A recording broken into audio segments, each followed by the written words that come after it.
There has been an awful lot of questions I've received from you about pumps. Well, there's two parts to this pump thing. I know it's a little expensive to buy pumps. They can cost well over $100 a piece. But once you get yourself hooked on pumps, you are absolutely going to love them. They will save your time, save energy. You aren't having to have something that's so far above your head to have gravity flow all the way down to the boil kettle. You can just basically make a flat brewing area and pump from one vessel to the other. But there's a couple things you want to think about when you're using these pumps. One of them is the pump needs to be located below the input source of liquid. They are not self-priming pumps.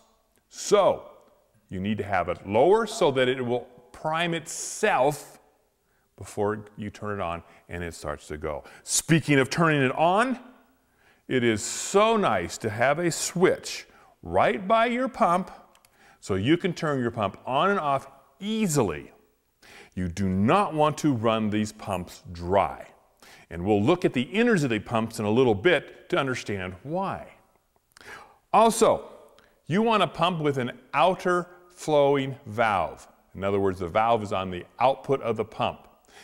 This will help you as you are wanting to restrict the amount of flow, but still keeping the pump full and anti-cavitating.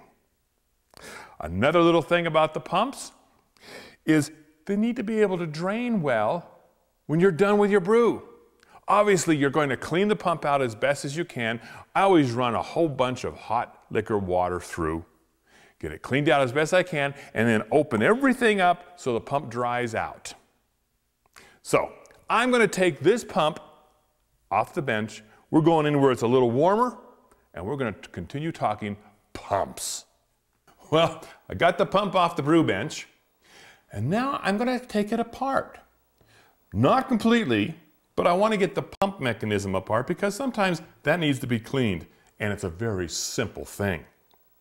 On my March pump, I've got 6 screws that basically hold the pump section to the motor section. I'm going to remove the pump section. Quite simple. And that's all there is to it. These pumps use a magnetic coupling. So in other words, the impeller that's in the pump section isn't actually connected solid to the motor. So we don't need to go any further of taking the motor section apart. This is the large magnet that spins, and it's what turns the impeller inside of our pump. So this is the pump section of our March pump, with our outlet section that has the valve and our inlet. And then the pump comes further apart.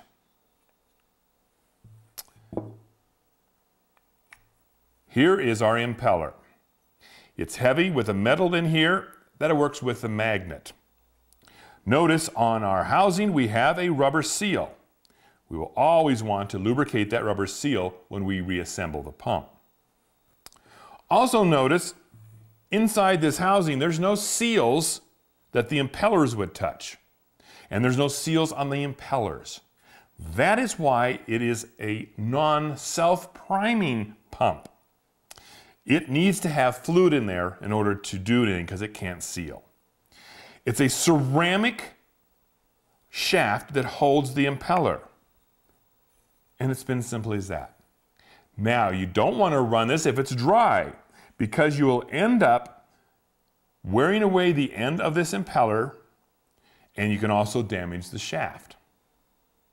But it is a very simple pump that works exceedingly well in our brew bench. We got our pump back together and it's ready to go on the brew bench. One thing I didn't mention is most of these pumps come with just wire-free end, no plug on it. Matter of fact, I wouldn't want it with a plug because I want to wire this in hard with a switch. Makes life so much easier. These pumps are a little pricey, no question about it. But when you start to take into consideration the amount of time, energy used without having these in a major tiered system or using siphons or whatever it might be, I think the pumps are well worth the money spent. Certainly has saved my back.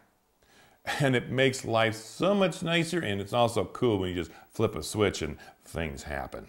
So give the march pumps a thought.